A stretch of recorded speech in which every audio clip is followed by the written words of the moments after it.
Pathfinder is already incredible, clearing tier 15 maps, blasting through the game since level 1. But we wanted to make it even better for breaches, adding chain explosions. This character is solo self-found. I haven't bought anything from the market, and we've been just breathing through the game. The Act 1 to 3 was 6 hours, and in a grand total around 18, we're already sitting at level 85. Vroom. And the best part, my bow is still level 30 and my quiver is level 60. I didn't have to update them because that's simply how the build works. Now, for the people unfamiliar with the Pathfinder, let me break down what we're doing, how we get the chain explosions, and there's a link to the starter build in the description below. Otherwise, timestamps, jump to wherever you need to be. Pathfinder is the second Ranger Ascendancy, and we're playing the Shattering Concoction. There's also poison, lightning, whatsoever. This skill is plenty amazing. It adds cold damage and gives you straight away bonus critical hit chance and instant freezes your opponent, plus cold exposure. Yes, we're also lowering the enemy's resistance straight away. And the best part about the Shattering Concoction is that in order to raise the damage, you just need bonus projectile skills on your gear and certain stats on your quiver, but that's it. You don't need a high physical damage bow because it does not influence the damage. The DPS is raising mostly by bonus level. If I get another 2 levels here, I would get another 15,000 DPS roughly. Then you're adding the hypothermia curse to reduce the cold resistance of the enemy further. And that's a lot of your gameplay loop. Just running around, shattering concoction, hypothermia, shattering concoction, hypothermia. That's it. But now we needed more explosions, and especially chain explosions. We do already have our friend, the Herald of Ice.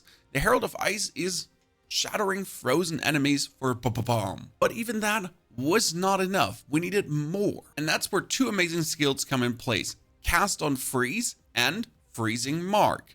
Freezing Mark is as interesting as the Shattering Concoction. Freezing Mark is limited to one target. We'll skip that limitation. You mark a target, it gets frozen harder, and if it dies, a cold nova erupts from their corpse. That cold nova has a fixed cold damage, bonus critical hit chance, and it does a huge attack damage nova. Sitting currently at 10,000 damage, that's quite nice to our 40,000 DPS. But that Freezing Mark gets applied by us throwing our Shattering Concoction at the enemy with Cast on Freeze. Cast on Freeze has overabundance to get another Freezing Mark going. And then with a Cast on Freeze, you're marking, and then pop, pop, pop, pop, pop, pop, pop. And especially when you're fighting against breaches where tons of enemies are, and you're instantly filling up that Freezing Mark, you get chain reaction super explosions. They get frozen, they shatter into the nova freeze others, they shatter again, the herald triggers. Beautiful. It's working so good. The only issue is that it's draining away your mana. And in order to prevent that mana drain, we need to have gain 5 mana per enemy killed. On my gloves, gain 11 mana per enemy killed. And to really never run out, I had recovered 2% of mana on kill on a Sapphire.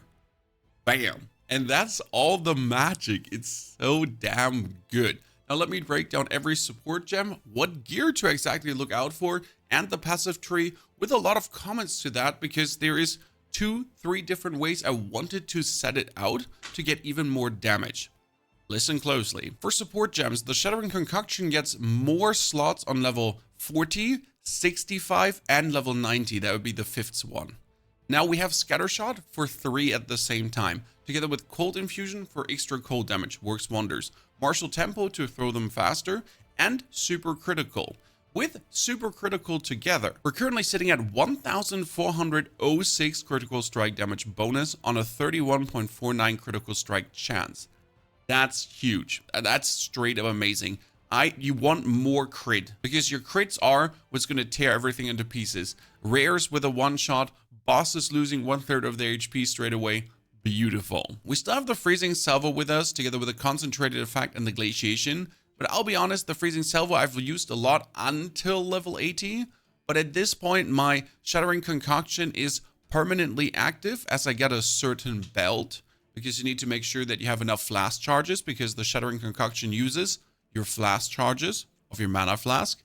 But now that I have unlimited, I don't need to threaten any kind of freezing salvos. The hypothermia is running with a persistence to be active longer, and also the 25% increased effect of the supported curse to have even more cold reduction. Then our cast on freeze has the freezing mark with the overabundance for a bonus mark, and also impetus for more energy gain. Wind Dancer is running with pin, but Wind Dancer is not always active. We'll get to that in a second. Herald of Ice has the elemental focus. It cannot freeze, but it cannot freeze anyways, together with primal armament and blind to just blind our opponents and more damage. Ghost Dance has fast forward. That Ghost Dance is activating faster, and if we get hit, we get energy shield equal to our evasion. We have a lot of evasion. Ghost Dance is amazing to keep us alive, together with Grim Feast, which is collecting continuous Grim Remnants. And then you get your Alchemist boon that grants you 0.23 Flask charges per second. Now, the Alchemist boon is only needed versus bosses, and not always there as well.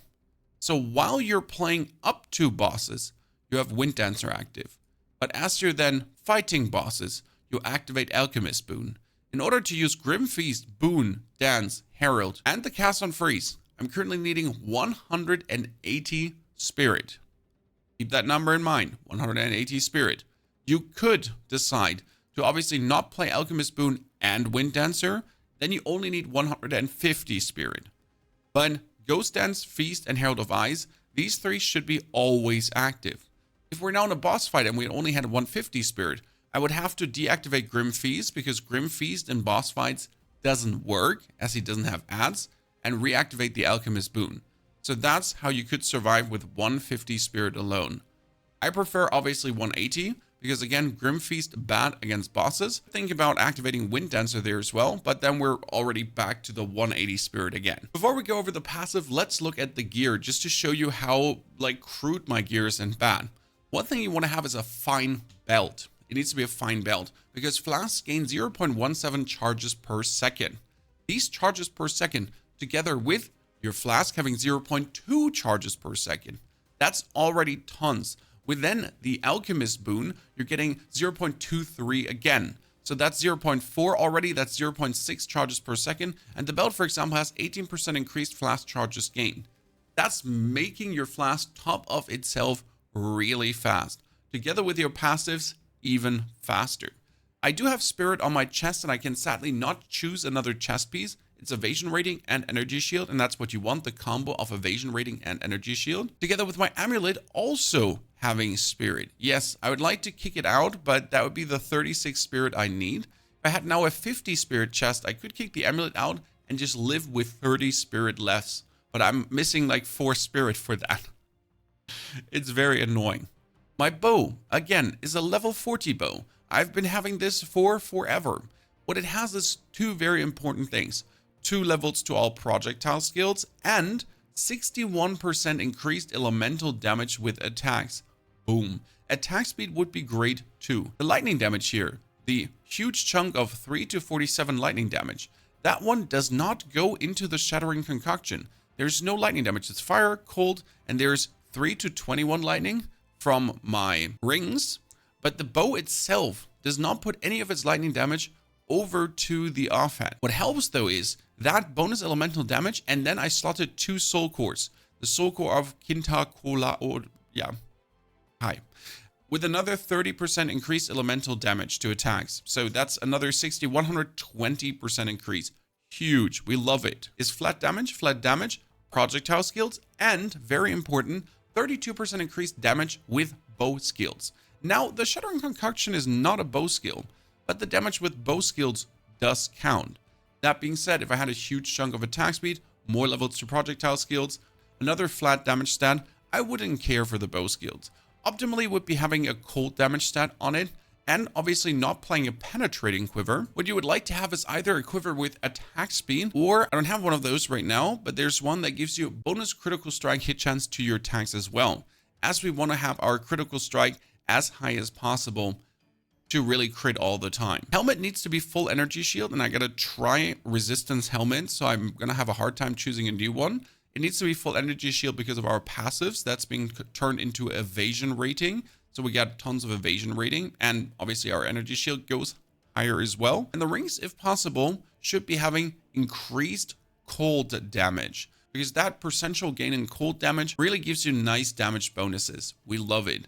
Gloves can also have projectile skills or just flat damage stats. Both would be working. Bonus attack speed, everything would be nice just to get you faster, harder, stronger. And that's a charm we're playing immunity to freeze, as I have died only to freeze. I don't die to anything else, as you're continuously having 2200 energy shield and you're pretty much just running through the area, dropping frost bombs and picking up the remnants, and that's it. Like you cannot be stopped. Into the passives, and we begin with picking up the bonus projectile damage all the way into the quiver bonus.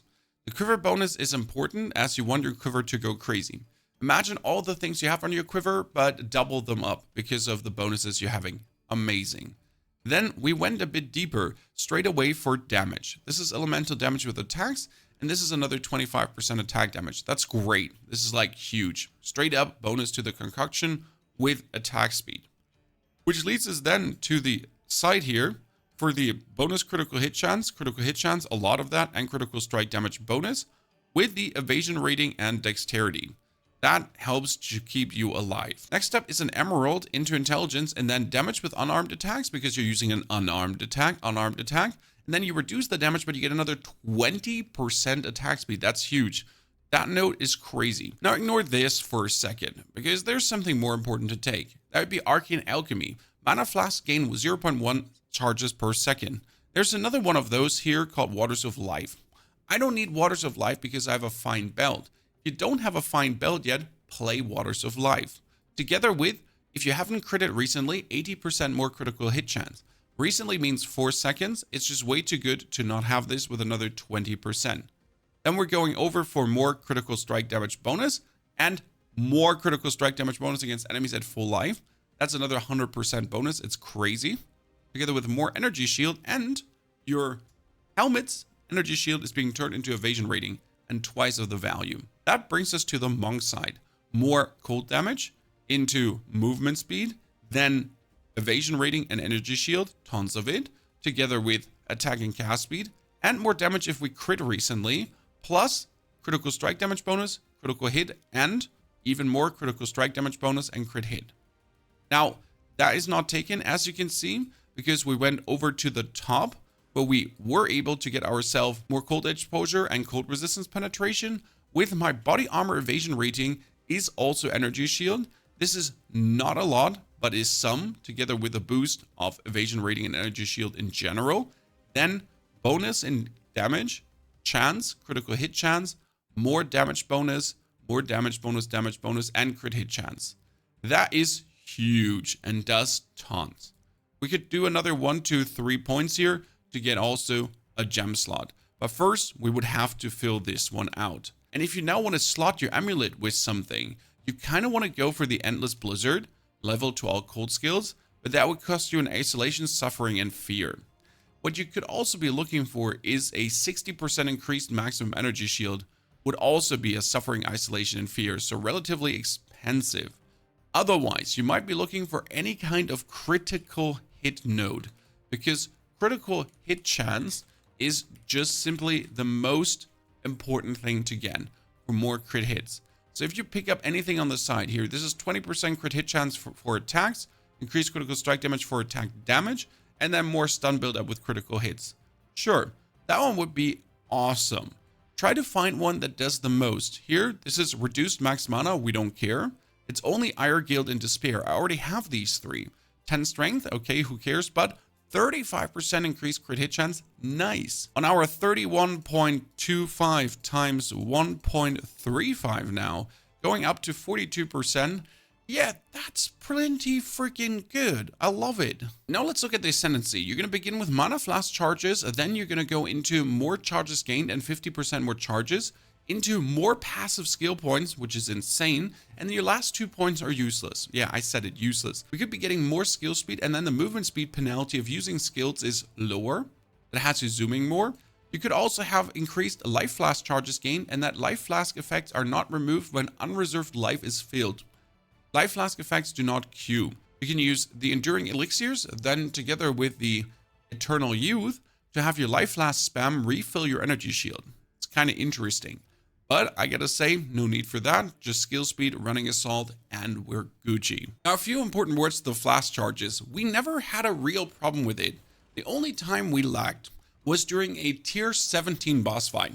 So it was a tier 15 map with +1 levels to enemies and corruption. And that dude seemed to have over millions of energy shield.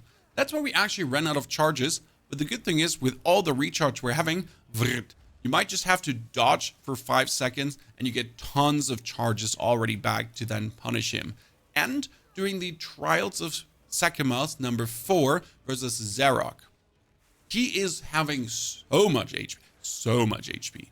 That was the only situations where our Flask charges were not enough, and we had to use either bow skills in between or some salvos to keep their energy shield not from refilling, but it wasn't a problem. We're doing more than enough damage, and I did not have the second recharge node going on for the Flasks because I was cocky and I thought I don't need it, which I didn't unless like that certain specific circumstance. Ladies and gentlemen, what are you saying? Does this have your interest? Are you excited to give it a try? I've been playing this from level 1 to 85. It's been an absolute breath through. If you want the starter, there it is. And if you want more endgame tips, there you go. Enjoy and have a great day.